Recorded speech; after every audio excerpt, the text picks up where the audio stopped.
Fala pessoal, beleza? Sejam todos bem-vindos a mais um vídeo por aqui e hoje trazendo o nosso primeiro conteúdo para o concurso do Tribunal de Justiça do Estado do Rio Grande do Norte. Bom, vamos utilizar questões da organizadora, no caso a banca FGV, para revisitar alguns pontos do nosso conteúdo programático. Iniciaremos hoje com a temática Direito Administrativo. Veremos a parte dos poderes, que a banca FGV gosta de cobrar em suas provas, certo? Antes de começar, eu só peço para que você deixe o like neste vídeo para fortalecer o nosso trabalho. E o segundo recado é um convite. Eu estendo o convite para que você se torne membro do nosso canal por R$ 4,99 mensais. Por lá você terá acesso a alguns vídeos exclusivos e também aos nossos mapas mentais. Por exemplo, todo o conteúdo que será explorado através de questões hoje, a parte teórica já está disponível aos membros, certo?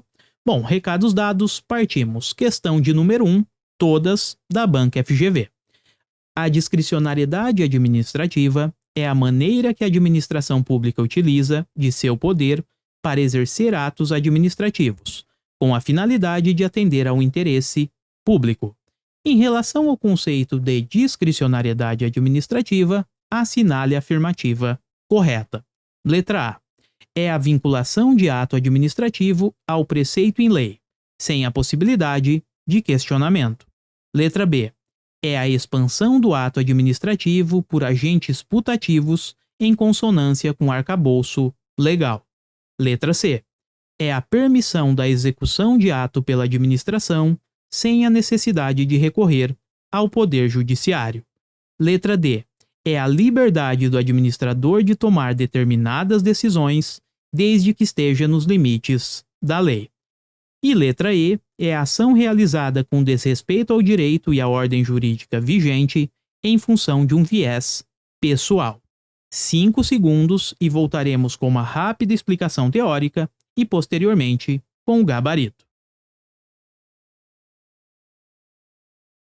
Vamos lá, pessoal. A primeira questão fala de discricionariedade.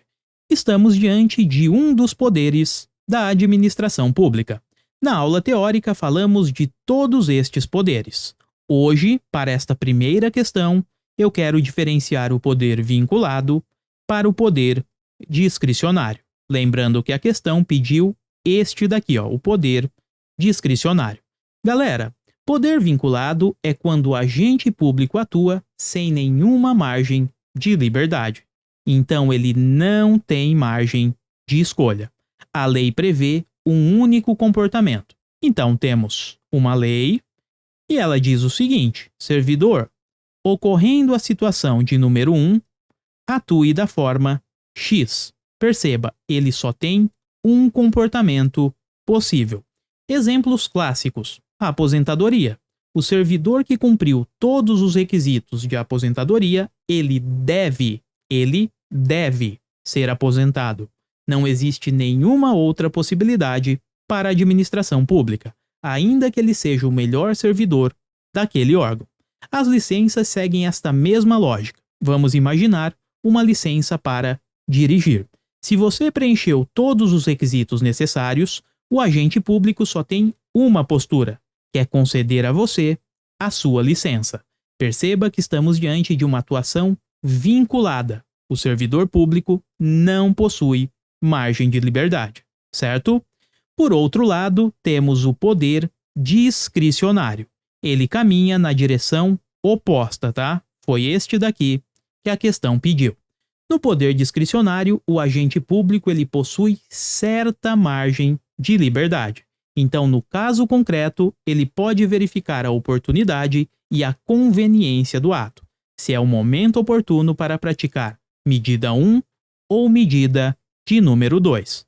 Então, no poder discricionário, o desenho é esse aqui, Vem uma lei e diz que se ocorrer a situação de número 1, o agente público ele pode ter a postura X ou ainda a postura Y. Veja o que eu disse, ou ainda a postura Y. Ele pode ter duas ou mais posturas. Isso porque a própria lei concedeu esta liberdade. Vamos exemplificar por aqui. Imagine a fiscalização da vigilância sanitária. Suponhamos que a lei diga o seguinte: se você encontrar um produto vencido em determinado estabelecimento, poderá adotar duas providências: multar o estabelecimento ou ainda, interditá-lo. Perceba só, temos duas posturas que o servidor pode tomar: multar o estabelecimento ou interditá-lo. A própria lei concedeu esta margem de liberdade. No caso concreto, ele vai analisar qual o melhor caminho, certo? Então, essa é a diferença. Poder vinculado, o agente público não possui margem de liberdade. Já no poder discricionário, o agente público possui certa margem de liberdade. Falamos que é uma certa margem de liberdade porque ele precisa respeitar a lei, tá? É a lei que determina que ele pode ter comportamento 1 ou ainda o comportamento 2. Ele vai analisar, no caso concreto, qual o melhor cenário, qual a melhor postura a ser adotada. Maravilha? E essa escolha, pessoal, essa possibilidade de analisar o caso concreto e tomar a melhor decisão, chamamos de mérito administrativo. Mérito administrativo é quando o servidor público, o agente público, possui a possibilidade, no caso concreto, de analisar oportunidade e a conveniência do ato, ou seja, se adota a postura 1 ou se adotará a postura 2. No mérito existe esta margem de liberdade. Sabendo isso, diferenciando o poder vinculado do discricionário, vamos voltar ao item. Bom, a questão fala de discricionariedade e acabamos de comentar que essa ideia é a de liberdade do agente público. Então, a lei concede mais de uma possibilidade e, no caso concreto, o agente público tem a liberdade de escolha. Vamos procurar nas assertivas. A letra A fala em vinculação e ainda diz, sem possibilidade de questionamento. Não, isso aqui é poder vinculado. É a expansão do ato administrativo por agentes putativos em consonância com o arcabouço legal. Nada a ver. Letra C é a permissão da execução de ato pela administração sem a necessidade de recorrer ao poder judiciário. Isso aqui é, na realidade, um outro tópico chamado de executoriedade, tá? Analisamos na aula de atributos dos atos administrativos. Não pode ser o nosso gabarito. Letra D é a liberdade, bacana, do administrador de tomar determinadas decisões. Perfeito até aqui, desde que esteja nos limites da lei. Exatamente, pessoal, localizamos o gabarito. Não esqueça do desenho. A lei, sempre ela que fixará os limites. Vem a lei e fala: ocorrendo a situação 1, você, agente público, pode tomar a providência X ou a providência Y. No caso concreto, você deve analisar a oportunidade e a conveniência, o que chamamos de mérito administrativo, certo? Então, pensou em discricionariedade, pense automaticamente em liberdade. Claro, sempre respeitando a lei. Com isso, o gabarito ficou letra D de dado. Avançando, questão 2. João, delegado titular de certa delegacia, editou uma ordem de serviço com a finalidade de distribuir e ordenar o serviço interno da delegacia de polícia, definindo que o setor X, composto pelos agentes de polícia A, B, C e D, é responsável por determinadas atividades. De acordo com a doutrina de direito administrativo, o citado ato administrativo ordinatório, praticado por João, decorre do poder administrativo de... Peço para que você pause o vídeo e voltamos em 5 segundos.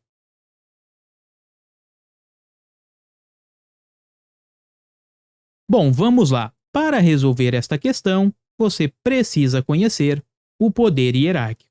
Poder hierárquico nada mais é do que a prerrogativa que possui a administração de organizar a sua estrutura, escalonando o funcionamento dos órgãos, emitindo ordens aos seus subordinados, revendo a atuação e até mesmo delegando, no caso transferindo, ou ainda avocando, tomando para si competências, tá? Falou em poder hierárquico, associa a uma pirâmide. Teremos os superiores e também os subordinados, certo?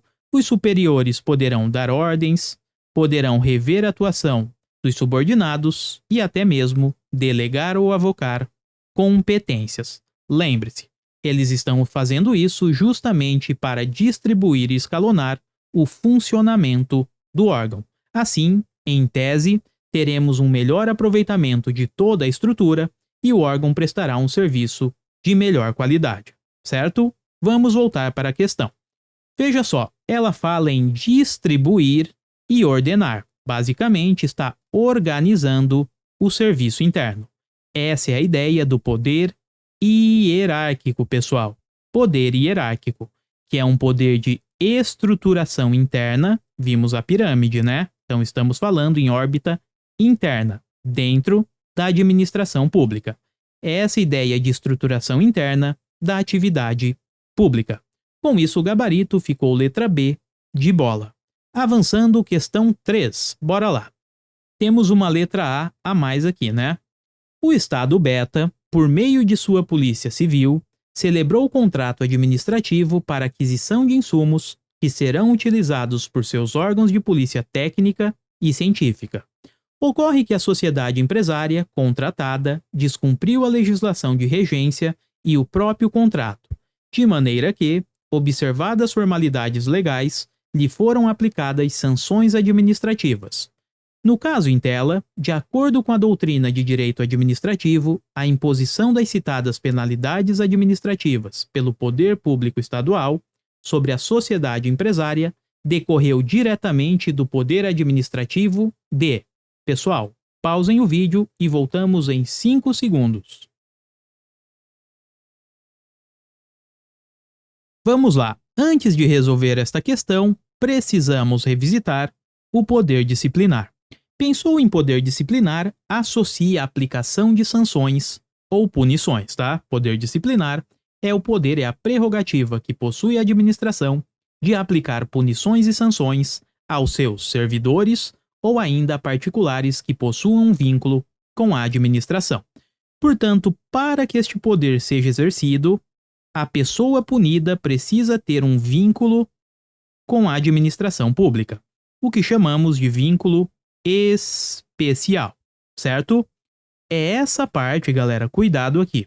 É este ponto que difere o poder disciplinar para o poder de polícia, porque lá no poder de polícia poderemos ter também a aplicação de punições. Porém, nas punições do poder de polícia não existe um vínculo especial, uma ligação direta entre o particular punido e a administração pública, certo? Então veja só, quando a administração pública pune os seus servidores, existe entre a administração pública e o servidor um vínculo, e este vínculo foi estabelecido com a posse, certo? Então esta punição é fruto do poder disciplinar. O mesmo ocorre quando a administração pública pune um aluno de escola pública, no caso, um particular, tá? Mas cuidado que a escola precisa ser pública. Quando este aluno efetuou a matrícula, criou um vínculo entre a administração e aquele aluno. Então, se eventualmente o aluno for suspenso, esta penalidade, esta punição, decorre do poder disciplinar. E o mesmo ocorre, temos um vínculo também entre a administração pública e os contratos firmados em processos de licitação. Por exemplo, o contrato administrativo. Vamos imaginar que uma empresa venceu um procedimento de licitação. Bom, esta empresa firmará um contrato com a administração pública, com o poder público. Ao firmar este contrato, um elo, um vínculo, foi estabelecido, certo? Eventuais punições que a empresa sofra, decorrentes deste contrato que foi firmado, novamente teremos a manifestação, a decorrência do poder disciplinar. É diferente deste caso aqui, ó. O particular foi ao shopping, estacionou em local proibido e sofreu uma sanção, a famosa multa, certo? Perceba, entre ele e a administração pública não existe nenhum vínculo estabelecido. Como não existe vínculo, vamos até arriscar, não há nenhum vínculo especial, esta punição decorre do poder de polícia e não do poder disciplinar. Vamos voltar à nossa questão agora. Veja só, temos aqui o Estado celebrando um contrato administrativo com uma sociedade empresária. Opa, se tem contrato firmado, estamos falando do poder disciplinar, certo? Eventuais punições decorrem deste poder. Com isso, o gabarito só pode ser a letra D de dado, tá? Porque poder disciplinar é a prerrogativa que possui a administração para punir ou sancionar aqueles que possuam um vínculo especial com a administração. Neste caso, temos a presença do vínculo especial. Um contrato administrativo foi celebrado entre o Estado, um ente público, e uma sociedade empresária. Gabarito, letra D. Avançando um pouco mais, chegamos à questão 4, também da FGV. Em razão de expressa determinação legal e regulamentar, os cidadãos que ingressam nas dependências do Tribunal de Justiça do Estado Delta precisam se submeter a um sistema de detector de metais, por medidas de segurança.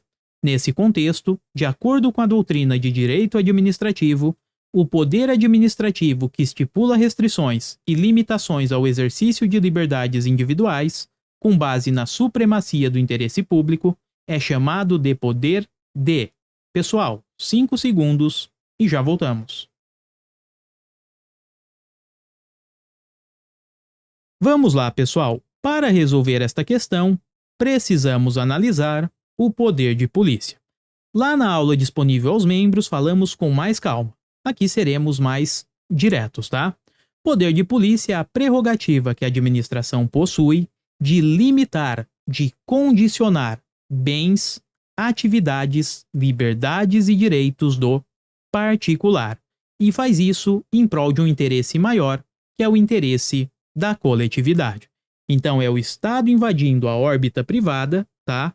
Restringindo direitos, liberdades ou ainda os bens do particular. Maravilha? Essa é a ideia por aqui. A diferença para o poder disciplinar é que no poder de polícia não existe nenhum vínculo especial. Veja só, quando um estabelecimento é multado pelo fiscal da vigilância sanitária, não existe uma ligação, um contrato firmado entre a administração e aquele estabelecimento, tá? Quando você recebe uma multa de trânsito, também não existe este elo, este contrato firmado entre você e a administração. Tudo isso decorre do poder de polícia e não do poder disciplinar. Tomem cuidado. Com isso, vamos voltar à questão. Ela está dizendo que determinados cidadãos que ingressam no TJ daquele estado precisam se submeter a um sistema de detector de metais. Bom, galera, veja só. Os particulares, eles possuem o direito de liberdade, tá? Este direito está previsto na Constituição Federal. E o direito de locomoção diz que o camarada ele pode ir, vir ou ainda permanecer. Certo?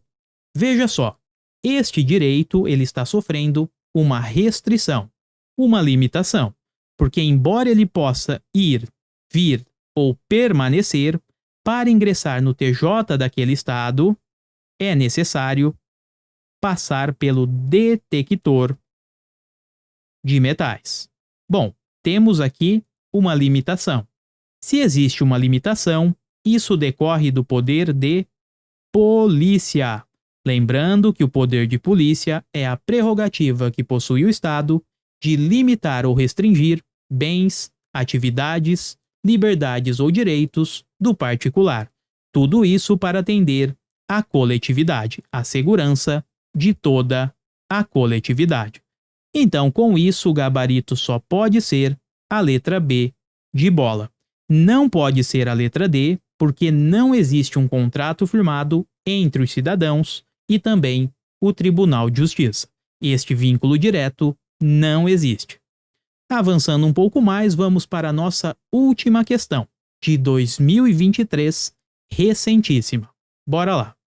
O município Alfa pretende delegar, por lei, à Sociedade de Economia Mista Municipal Beta, empresa estatal municipal de capital social majoritariamente público, que presta exclusivamente serviço público de atuação própria do Estado e em regime não concorrencial, o poder de polícia de trânsito, inclusive quanto à aplicação de multas, em razão das atividades de policiamento do trânsito na cidade Alfa.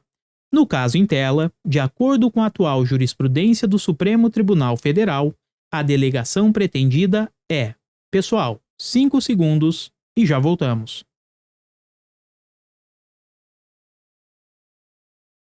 Vamos lá. Para resolver esta questão, você precisa conhecer a parte de delegação do poder de polícia. O poder de polícia, tradicionalmente, ele é exercido pelas entidades da administração direta, ou seja, os entes políticos, União, Estados, Distrito Federal e também municípios. Essa é a ideia de um poder de polícia originário. Eventualmente, este poder de polícia poderá ser delegado para pessoas da administração indireta, mas muito cuidado por aqui. A administração indireta é composta por pessoas jurídicas de direito público e também por pessoas jurídicas de direito privado, no caso empresas públicas e sociedade de economia mista. Para as pessoas jurídicas de direito público, integrantes da administração indireta, é plenamente possível a delegação do poder de polícia, exceto nesta primeira fase aqui, a fase de ordem. Esta é uma fase indelegável, mas as demais fases podem sim ser delegadas.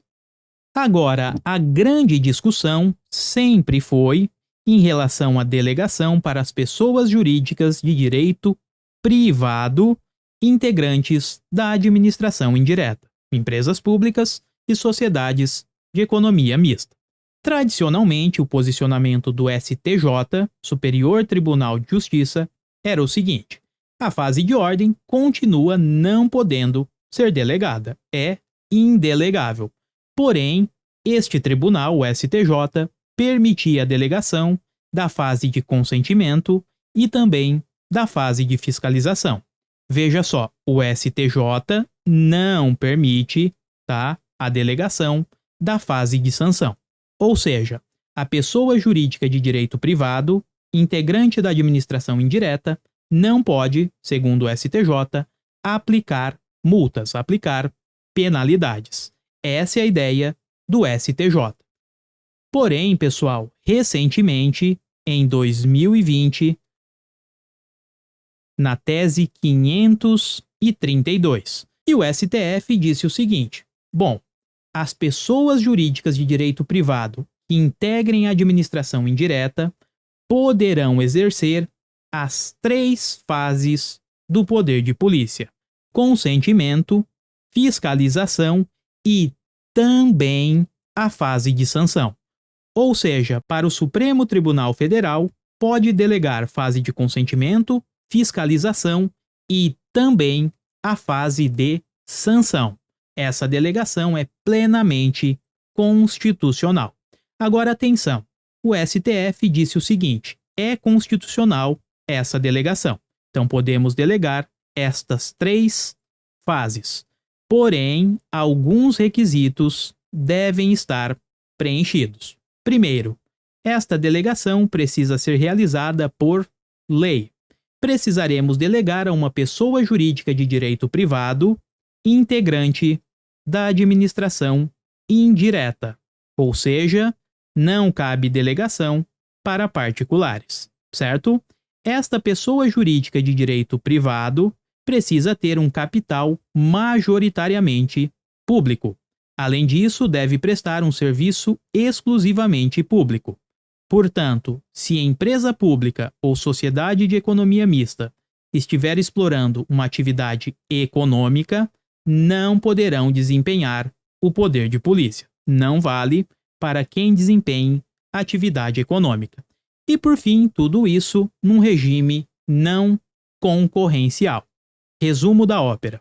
O poder de polícia, segundo o STF, que é o que a questão pede, ele pode ser, sim, delegado. Esta delegação é plenamente constitucional, desde que ocorra por lei, para uma pessoa jurídica de direito privado, integrante da administração indireta, que tenha capital majoritariamente público, preste um serviço exclusivamente público em um regime não concorrencial. Lembrando, a fase de consentimento, fiscalização e até mesmo a de sanção, de aplicar penalidades, segundo o STF, podem ser delegadas, certo? O que continua não podendo, assim como entendia o STJ, é a fase de ordem. Maravilha? Agora vamos voltar para a questão. Veja só, está dizendo que o município ele quer delegar a uma sociedade de economia mista o poder de polícia, inclusive em relação à aplicação de multas. Leia a fase de sanção. E essa sociedade de economia mista, ele pretende fazer isso, aliás, por lei, tá? E essa sociedade de economia mista é uma empresa estatal de capital majoritariamente público, presta serviço exclusivamente público, tá? E em regime não concorrencial. Bom, falamos sobre todos estes requisitos agora há pouco. Essa ideia do STF, a questão deixa claro aqui, ó, segundo a jurisprudência do STF. Encontramos na tese 532. Diz esta tese que é constitucional a delegação do poder de polícia a pessoas jurídicas de direito privado integrantes da administração indireta, desde que seja feito por lei e que elas possuam capital majoritariamente público, explorem um serviço público e não atividade econômica e em regime não concorrencial. Bom, com isso sabemos que esta delegação é plenamente possível, ou seja, é constitucional. Dessa forma, letra C, que fala que é inconstitucional, e letra D estão erradas. Vamos aos outros itens. Letra A é constitucional. Beleza. Pois os atos de consentimento, de fiscalização e de aplicação de sanções podem ser delegados à estatal municipal beta, por meio de lei. Perfeito, sem nenhum erro por aqui. Encontramos o gabarito. Vamos verificar o erro dos outros itens. Letra B, constitucional. Perfeito até aqui.